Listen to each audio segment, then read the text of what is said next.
Yes, good morning everyone. So today we are going to discuss about the introduction to operational amplifiers. So these operational amplifiers are also called as the op-amps. So let's start with this topic, that is operational amplifiers. These are also called as op-amps. So I will write here op-amp. Right, so this op-amp is nothing but a multi-stage amplifier. Is a multi-stage amplifier. We all know that in a today's environment we want more amplification in the circuits, so we need more amplifier stages to be connected or to be cascaded with each other. So over here in the operational amplifier we use these multi-stage amplifiers to increase the gain of the system. These are all integrated in a single IC, so I will write here integrated in a single IC. So in the market we will find many ICs like IC741 is an operation amplifier IC. So there are few advantages of integrating into a single IC. The very basic one is the small size. Then second is we have the high reliability also with this. And again the cost is reduced when it is produced at the large scale, and it also has less power consumption.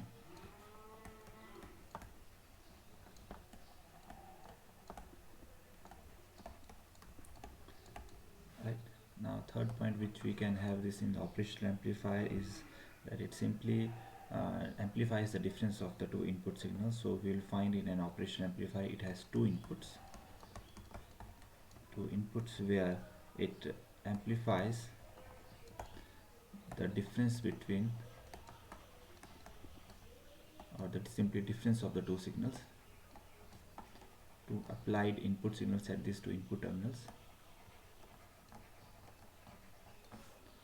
Input signals, and simply we can say that it diminishes the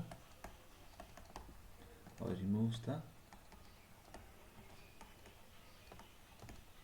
diminish the common signal or the common part, right? So this is just a simple introduction to an operation amplifier. Next, discuss that why it is called the operation amplifier. Let me shift my diagram below.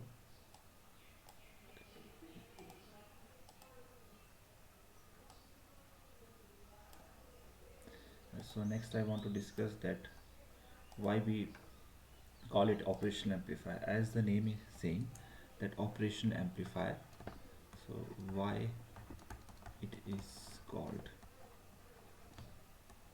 operational amplifier.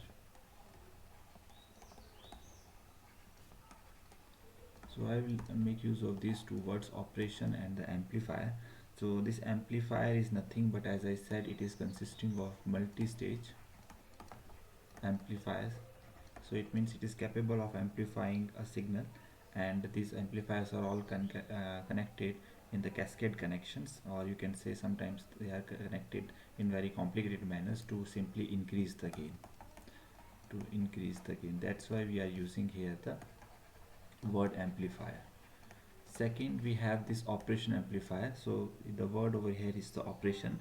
This op-amp is capable of, or you can say it can be configured to perform a variety of operations, and those operations are normal operations like addition. It can do the addition, it can do the subtraction,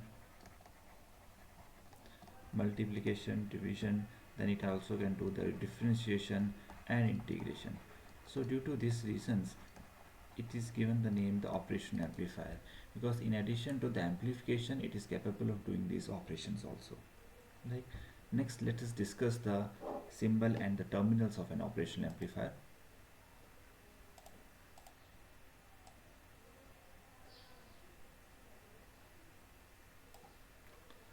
So next is the symbol of the operation amplifier. So you have studied earlier also, the operation amplifier symbol is like this. It is having two input terminals One is called as the inverting terminal and other is called the non-inverting terminal. Non-inverting terminal. And there is one output terminal. Along with that, it is provided with some biasing voltages denoted as plus VCC and minus VEE.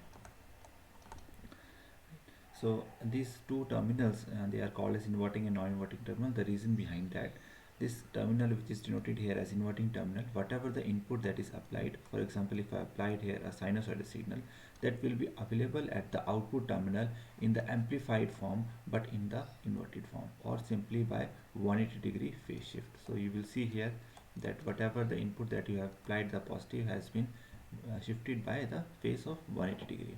Similarly, in the non-inverting terminal, whatever the input that you will apply, that will be available as it is, so there will be no phase shifting.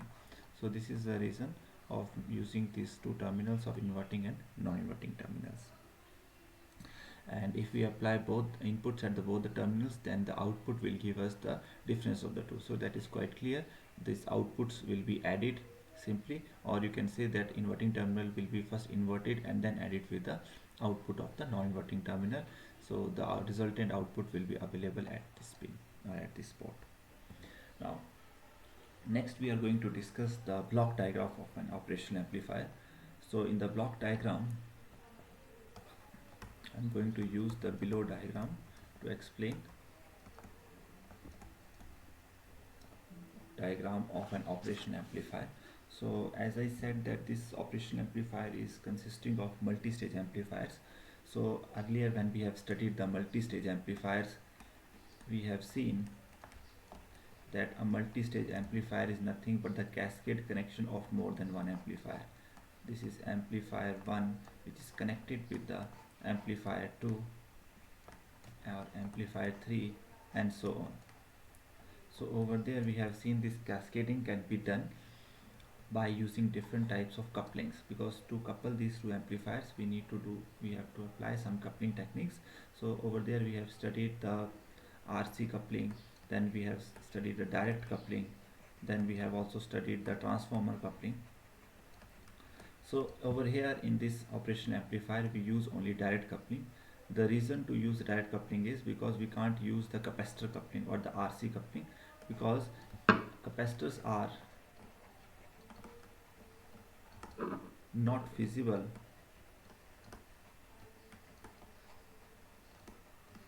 to fabricate in an IC, right? Again, transformers are also not used because the same reason. In transformers we need to use the coil and we cannot fabricate it on an IC, so that's why we are left with only the direct coupling technique. So in the multi-stage cases we use only the direct coupling. So in this amplifier, if you look at this block diagram, let me make this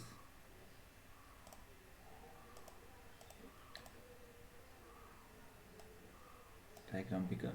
So in this diagram you can see that we have the first stage as the input stage. This is my input stage, or we can say that we can divide our whole block diagram in 4 stages. This is the first stage, input stage, second is the intermediate stage, third is the level shifting stage, and last one is the output stage. So the inputs are applied at the input stage, which is a dual input balanced output differential amplifier. Means we are going to have two inputs over here. As I said, one is the non-inverting one and other is the inverting input as per our symbol also. And then this input stage is giving us two outputs, or you can say here it is giving us the balanced output. But the role of this input stage is simply to provide you the gain along with the, or simply to the differential gain over here. So in this input stage I can say that we will have a differential amplifier,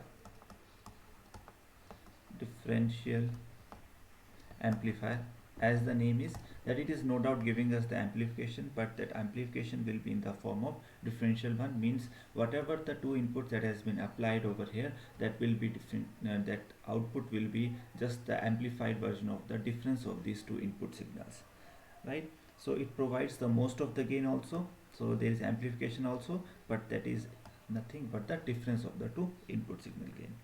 Next, over here we will have in this first stage, if I write here the first stage, in this first stage we have few basic requirements. First requirement is high input resistance. We all know that the input resistance of a circuit will be high for the maximum input for maximum gain or maximum transfer to the signal. So this is the requirement over here. This is feasible only with the help of this differential amplifier. Second, we need to have here low input bias current. We will discuss these terms in the next lecture. So right now I'm just telling you that the input bias currents must be small. What are these input bias currents? As I said that this is a differential amplifier. So in a differential amplifier you will see that we have two common emitter configurations like this, and they are both connected to a common emitter and then to minus VEE.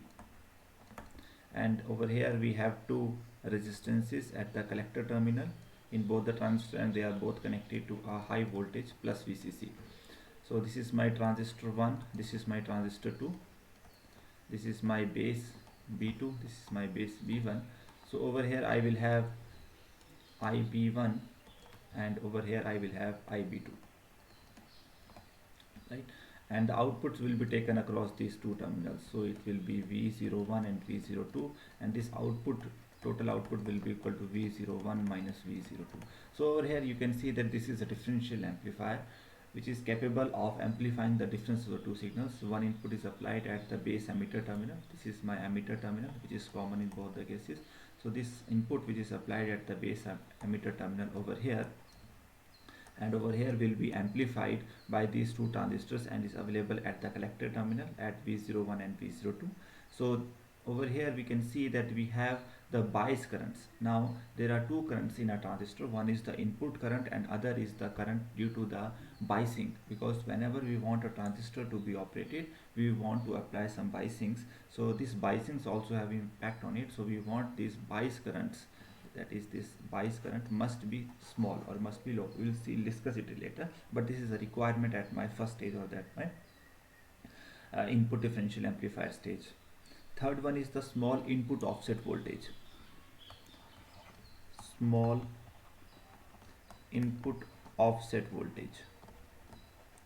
So again, input offset voltage should be small. Offset voltage is nothing but voltage. Input offset voltage is that voltage which is there when we don't apply any inputs. So again, due to the biasings we may have the inputs or voltages at my either of the terminal, and we can see here that if either of the terminal is having an input, as you can see in this diagram, if my input in either of this terminal is having without any external supply, जब हमने कोई नहीं दिया फिर भी कोई input है, then definitely that will be amplified at the difference of that will be amplified at the output, and we will get an output. So we don't want any circuit where my output will be there when we don't apply any input, right? So let me shift this diagram again down. So next we have here is the fourth requirement, that is my small input bias, small input current offset. So the current offset should be small again, so we will discuss it later. Next one is the high common mode rejection ratio. So high common mode rejection ratio. What is this common mode rejection ratio? As I said that these two transistors are making a differential amplifier. So whatever the input that is common to both these transistors, to that is transistor 1 and this transistor 2, that must be reduced to 0. So this is called as common mode rejection ratio. This is defined by the common mode rejection ratio of any of the operational amplifier. So we want that common signals to both these transistors must be reduced to 0. So that's why we want a high common mode rejection ratio, and in the case of ideal operation amplifier we find it to be infinity. Then sixth is the high open loop voltage gain. High open loop voltage gain. Now what is this high open loop voltage gain? We can see later that there are two types of configuration in the case of operational amplifier. One can be your open loop one, and other can be your closed loop one. So in the open loop one, you will find the gain is very high. In the ideal cases it is infinity. Open loop gain, in the ideal case it is infinity, but in the case of your practical op amps, you will find it around 10 raised to the power 6, right? So it is around 10 raised to the power 6, which is also a very high value. So we want this gain to be very high, right? Because we want a system to be such capable, it is so that a very small signal when it is applied at the input terminals will be amplified at the output.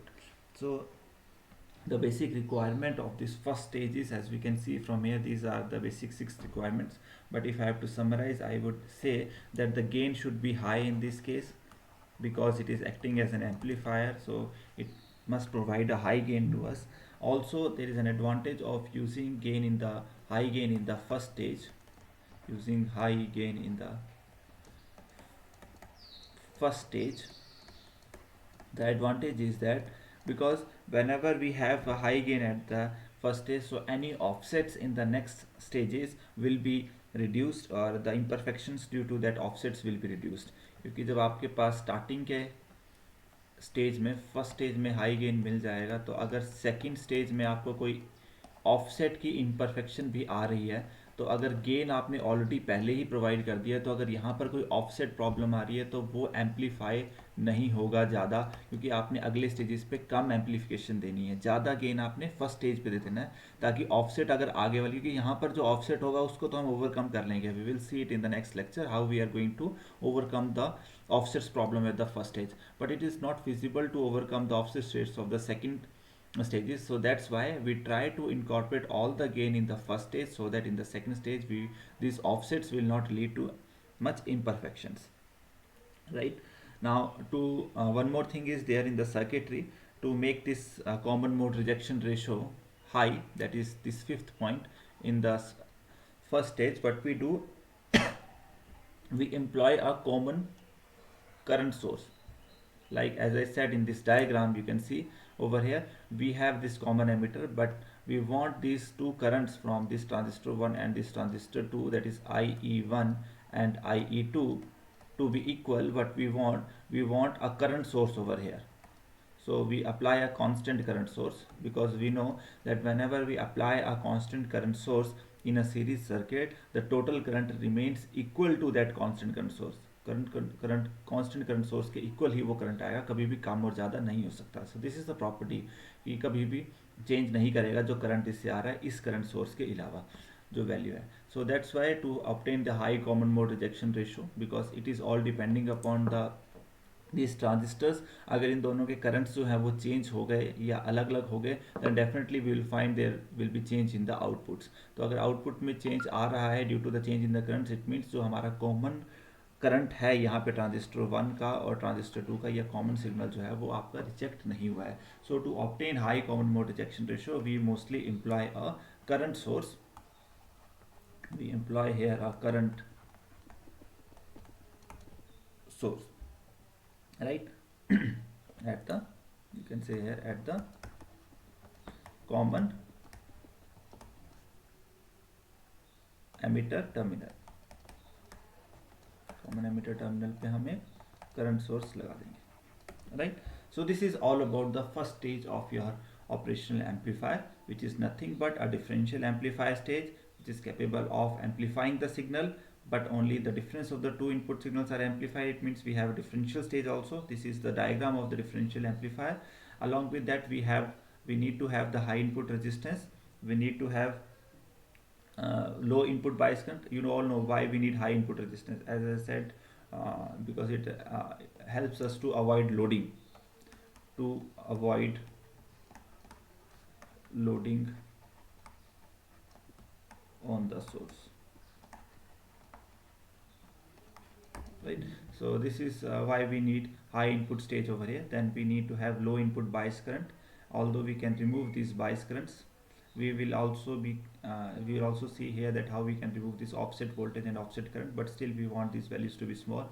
Again, high common mode rejection ratio is there, so that common signals will be rejected, and this is done by simply adding a common current source at the common emitter terminal.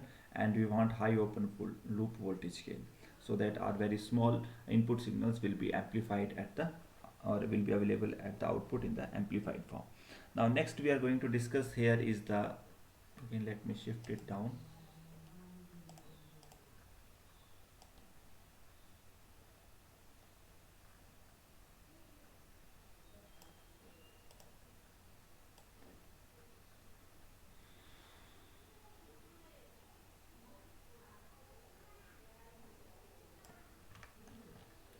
Right, so next I will discuss the second stage. So in the second stage, which is called as an intermediate stage, so intermediate stage, so this stage is normally different, not different to the differential amplifier. It's simply added here to provide you a gain in addition to the gain of the differential amplifier. So again here also we have cascaded amplifiers. So these cascaded amplifiers are all connected with the direct coupling. So over here you can see in this intermediate stage, two inputs are there. This provides us the rest of the gain that is required, so it is used here only to provide the gain. And this gain is obtained by again the multi-staging of your amplifiers, and direct coupling is done over here. But it gives us only a unbalanced output, whereas its previous stage, differential amplifier stage, was giving us the balanced output, right? So in addition to this, we have a third stage, that is level shifter stage. So that is important to know that why we are going to have this third stage, that is level shifting stage. Now this level shifting stage is required because we are doing, in the second stage we are doing here the direct coupling. Now due to this direct coupling, definitely when we do this direct coupling, we allow our DC signal to pass through it. So when we allow our DC signal to pass through it, because if I take an example over here, means this is my one transistor, and earlier if I had a RC coupling, so definitely the DC will be blocked over here and only AC will be allowed to pass. So that is a better way to couple one or more two transistors. But as I said, that capacitor is not feasible in the fabrication of an IC, so we neglected it, and what we did, we connected it directly, and we said that we are going to do here the direct coupling. So due to this direct coupling, this DC is now allowed to pass through this, and due to that, in the next stages, or in the last stage, or in the output stage, what we are going to see here, that if we don't have this third stage, then what we'll see, that there will be an addition of the DC signal, and you know, whenever we have an addition of DC signal, it shifts our signal. For example, if I take a sinusoidal signal, this is my sinusoidal signal, and if I add DC into it, then definitely this sinusoidal signal will be shifted like this. So the reference of this signal has now been changed from this to this due to the addition of this DC signal. So just to remove that, we need a level shifting stage which bring back this DC level to the reference level, right? So in this case we use here the common the emitter follower circuit. So in the third stage we use here emitter follower circuit, which simply bring back our DC voltage to the zero reference level, bring back to zero reference level, right? Now there are few disadvantages of having this DC which is introduced here, or shifting of our reference signal, because we have studied earlier that this high DC levels results into the saturation of the circuits. So due to that saturations, we have seen that sometimes our high input signals also got clipped. So let me take an example that how these signals are harmful for us. Like um, we have a signal like this one. This is my signal, and if I want this signal to be amplified, then definitely I will pass it through some amplifier, and I will find that my signal will be like this.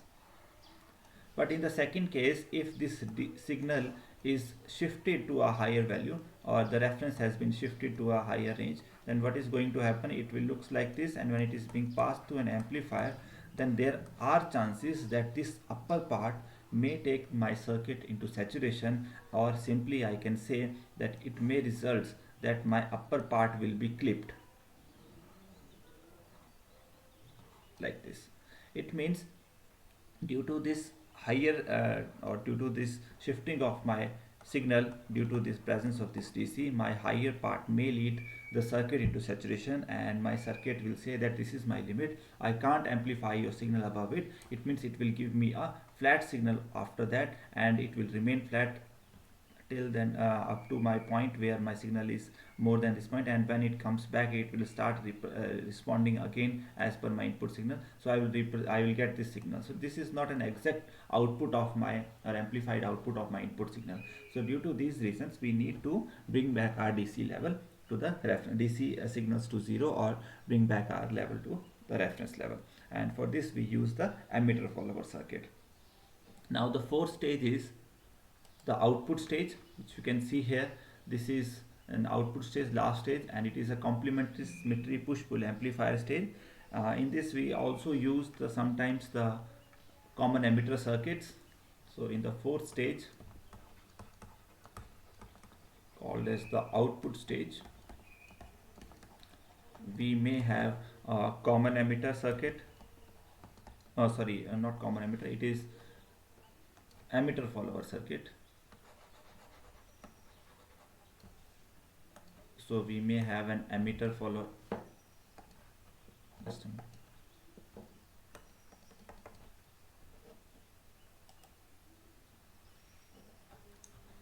So we may have here emitter follower circuit to obtain my low output resistance, because this is also criteria. So we may get it better with the help of emitter follower circuit. And also we sometimes make use of some class A, class B and class AB amplifiers, because the reason is of using this class A and class B amplifiers, because they are capable of giving us the large amount of power. So the output will get large amount of power. And the best one is to use here a complementary symmetry push pull amplifier, or a simple push pull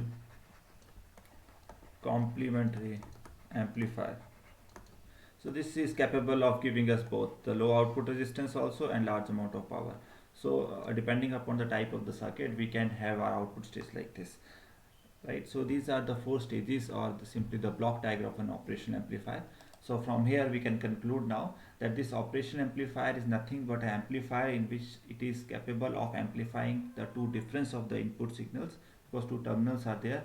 And due to this high gain, when the DC level has been changed, we also have a circuitry to shift that DC level again to the reference. And the last stage we can have our low output resistance, or you can say the large output power can be delivered with the help of this complementary push pull amplifiers, or sometimes with the class B and the class AB amplifiers.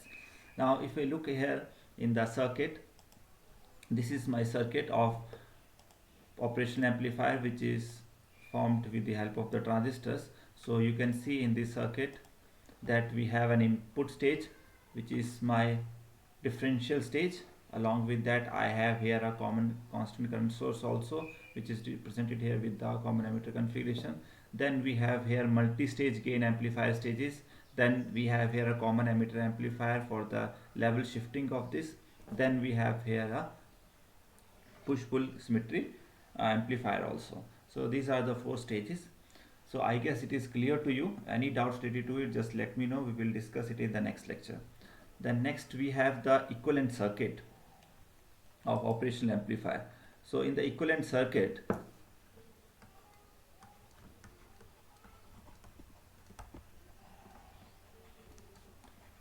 we will see a circuitry like this. In the equivalent circuit is nothing but a circuit that is used just to reduce our circuitry, so that it will perform exactly in the same manner as our complete circuitry is performing. So in this equivalent circuit you will find that I have changed my operational amplifier inside diagram to a input resistance. You can see here that is denoted here with a Z in, and output resistance Z out, and a source over here which is not exactly, because there is no source inside an operational amplifier that is amplifying, but I am assuming, as it is my equivalent circuit, so I am assuming that there is a source over here which is capable of amplifying my two difference of the inputs. That is, if my input is V1 and V2, then my non-inverting is V2 and inverting is V1, then I can say that the difference over here is V2 minus V1, and I am capable of amplifying this signal with the value of A, that is the gain. So it will be A into V2 minus V1. Right. So this is my equivalent circuit. So on the basis of this I will answer all the you can say operations in an operational amplifier. We may have this circuit, or we may obtain this circuit using the Thevenin equivalents in the above diagram, but that is very complicated one. I will not going to I will discuss it. You just remember that this is my equivalent circuit. So over here I will say that my Z in is very large. This value is very large, and in the case of ideal one it is assumed to be equal to infinity, whereas Z out, as in the block diagram also I said, it should be very low, so it is very small, and in the ideal cases it is assumed to be 0. Then the gain A, it should be, this is the open loop gain, this is my open loop gain, so I want this gain to be high, and in the ideal case this gain is equal to infinity. Right. So this is how I will discuss my circuit of operational amplifier in the later stages. Wherever I am going to discuss the operation, I will make use of this concept or this equivalent diagram and answer the operations, or calculate or observe my operations over there. Then next to this we have the ideal voltage transfer curve. So I will draw here ideal voltage transfer curve. In some of the books you will also find this equivalent circuit for the ideal op amp also. So you will simply replace these values. It means for Z in you will simply replace, or if I draw here for the ideal one or the equivalent circuit of ideal, you will simply do, you will make this operational amplifier, then you will say that Z in will be infinity, so you will open it, or it will be open circuited.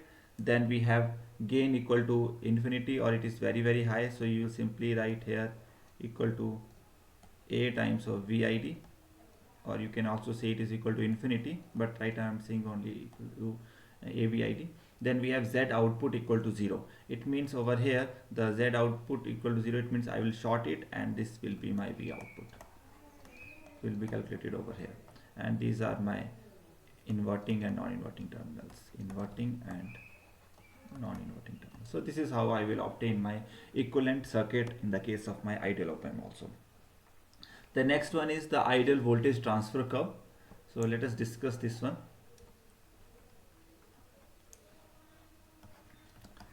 Ideal voltage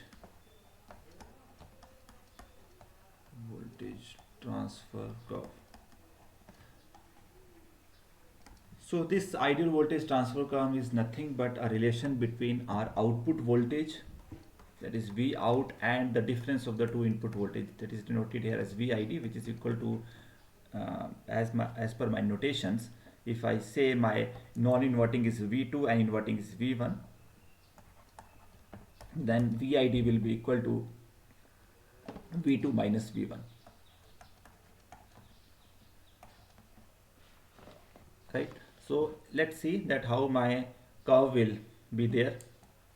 So let me draw these two lines, X and Y.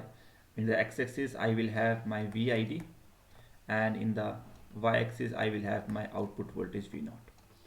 So let us assume here that VID, which is nothing but the difference of the two input voltages, V2 minus V1, equal to V2 minus V1. Right. So let us assume that my V2 is greater than V1, then definitely my VID will be positive. So in this diagram we will see that this is the duration in which my VID will be positive, and this is the duration in which my VID will be negative. So I'm going to find my output curve for these two input your VID values.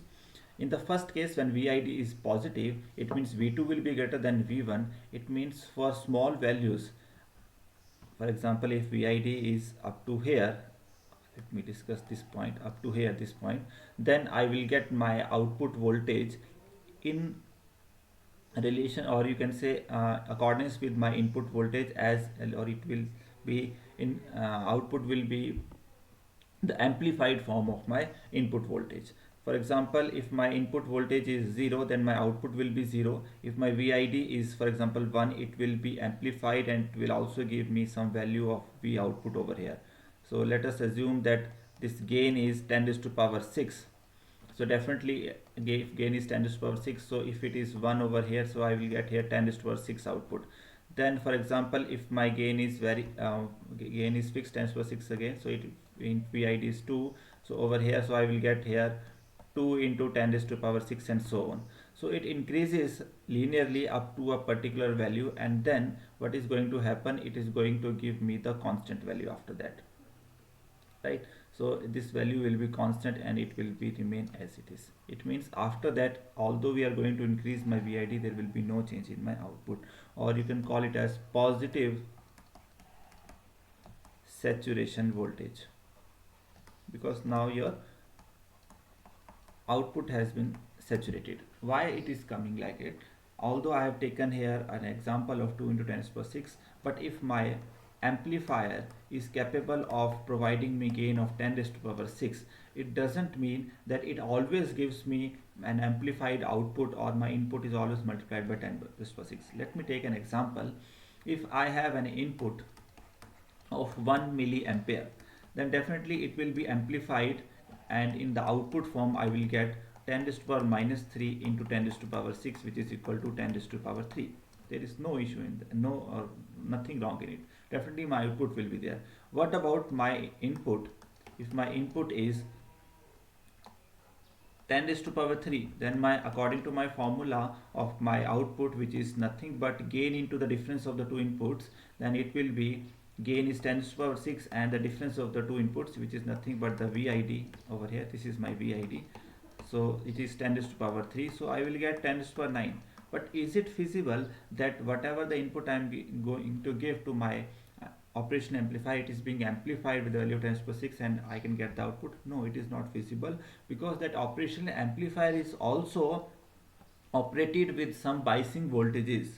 Over here I have always used the two biasing voltages, plus VCC and minus VEE. What is the role of these two voltages? It is showing that the maximum voltage that it can give in the output is limited by these two values. It means we can't get an output greater than plus VCC in the positive side and less than minus VEE in the negative side. It means this is that value, this is the saturation value in the positive side plus VCC. And similarly, if I apply VID to be negative, or simply V1, over here you can see that VID, which is nothing but V2 minus V1. So if V1 is greater, or the inverting voltage is greater than the V2, then my out VID will be negative, and you will say it will amplify that to a particular level, and after that, after once it reaches to the saturation voltage, which will be minus VEE in this case as per my above diagram, then after that it will remain constant, or it will be in the negative saturation region, negative saturation region, like this. So this is how we can obtain the ideal voltage transfer curve. It is very important to know that no amplifier, no operational amplifier can amplify your signal greater than its saturating voltages. It means if the saturating voltage is limited here to, for example, if I take an example one more, that my plus VCC is equal to plus 12 volts and minus VEE is equal to minus 9 volts, then in this case I can never get an output equal to 10 to the power 3. So this answer will be wrong. I will change this value. If it is in the positive side, then I will say the result I will obtain as per my graph, it will be equal to plus 12 volts only. It is there in the calculation, but this answer is wrong. We can't get the value more than saturation voltage. And similarly, if I look here, this is also wrong. I can't get a value equal to 10 to the power 9. It will be limited to again by plus 12 volt. And if it was in the negative, it would have been limited to the value of minus 9 volts. So this is how we can justify our ideal voltage transfer curve with the help of the calculations also. I hope it is clear to you. Any doubts related to it, you can let me know. Then next I want to discuss about the configurations of your operation amplifier. So in the configurations we can have two types of configuration. One is open loop configuration and second is the closed loop configuration. So in the configurations,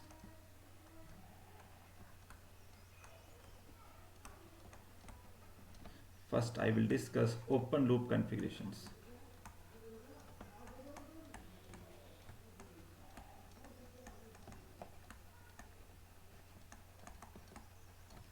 So what is this open loop configurations? Open loop configurations are those configurations in which we are not going to put any feedback in the circuit. So these open loop configurations can be in the first one case we can say it will be differential one. Open loop configuration में पहले differential discuss कर लेते हैं.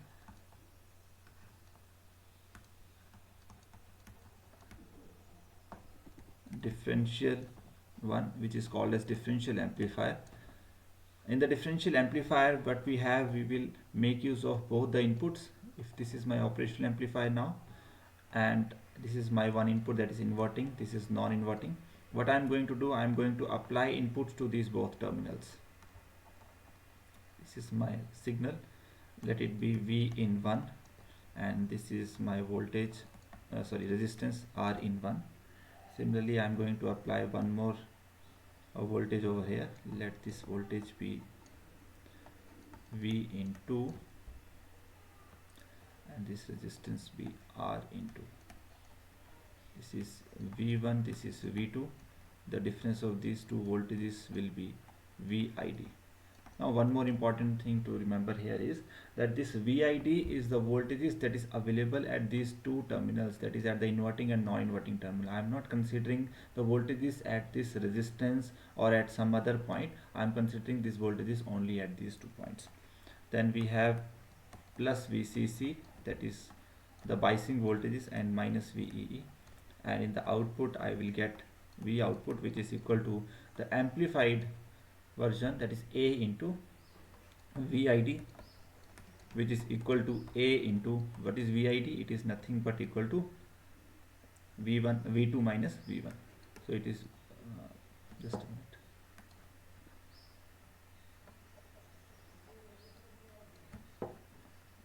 So it will be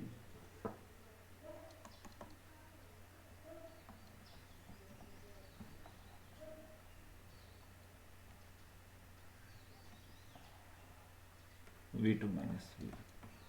Right, so this is the differential amplifier stage or the differential amplifier configuration. In the second one, we will have the inverting configuration. In the inverting configuration, we will have an inverting amplifier. In this case, we are going to make use of only one input and the other is not used, or it will be grounded. So in the inverting one, what we are going to use, we are going to connect a source only at the inverting terminal, and the positive or the non-inverting one will be grounded. Again it will be plus VCC minus VE. I am not drawing that.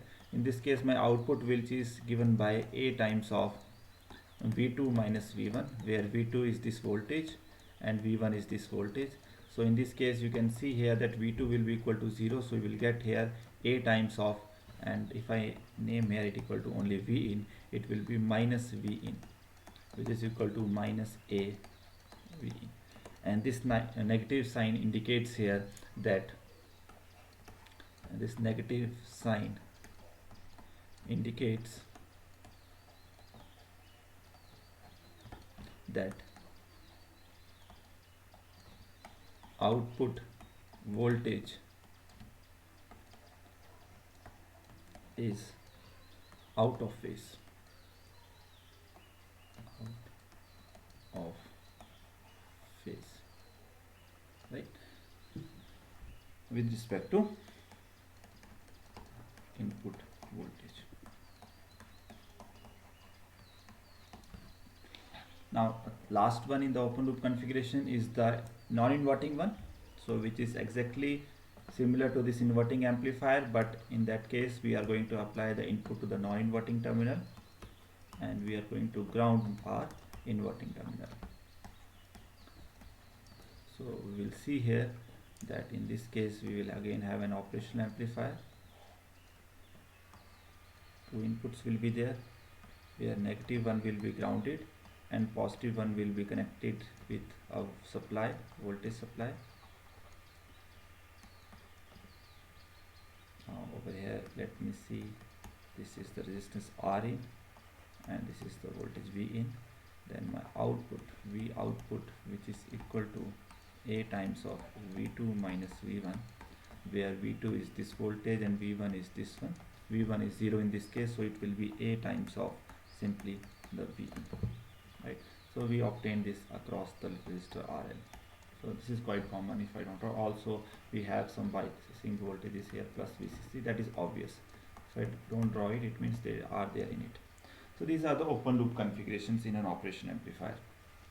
Then next we have the closed loop configurations.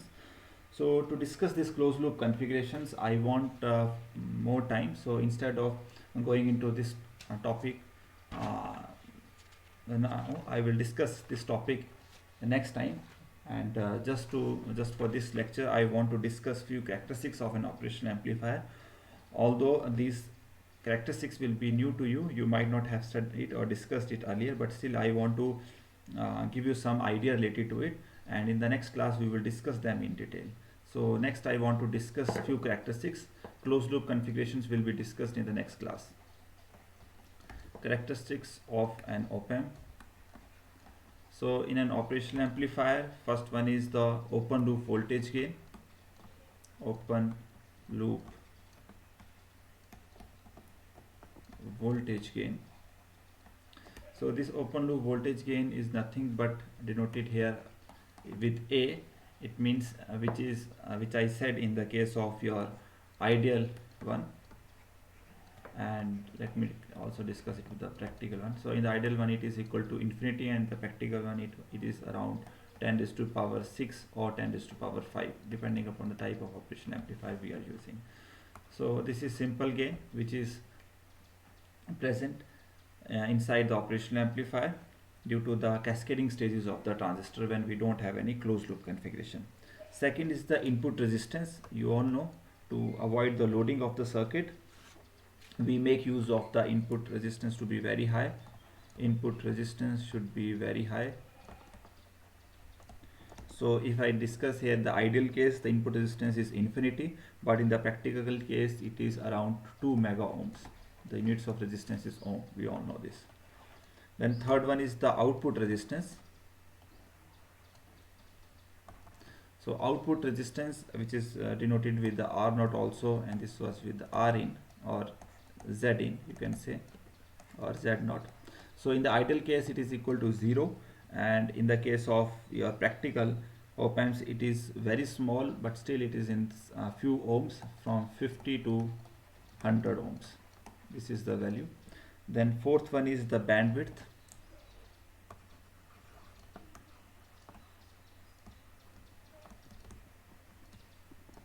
So this bandwidth is nothing but the range of operation of any operational amplifier, that in which range it can work, because as we are applying here the sinusoidal signals at the input, so definitely those signals are having some frequencies. So what is the range of those signals that we can, or frequency ranges of those signals that we can apply, so that is the bandwidth. So in the case of your practical, in the case of ideal it is infinity. In the case of practical, depending upon type of amplifier, it is around 1 to 2 megahertz or 1 to 10 megahertz, you can say 1 to 10 megahertz. Then next one is the common mode rejection ratio, CMRR. I have discussed this. This is nothing but the capability of an operation amplifier to reject the common signals, because the first stage is the differential stage, so the common signals are rejected over there, So definitely in the ideal case it should be equal to infinity, but in the practical case we can't make it equal to infinity. We will see later that this common mode rejection ratio also depends upon the average of the two input signals. So this range in the practical one is around 90 dB. Then next we have the PSRR, that is the power supply rejection ratio, because there are some power supply fluctuations also in the system, or some power supply or biasing voltages also enter inside the transistors, so we need to remove that also.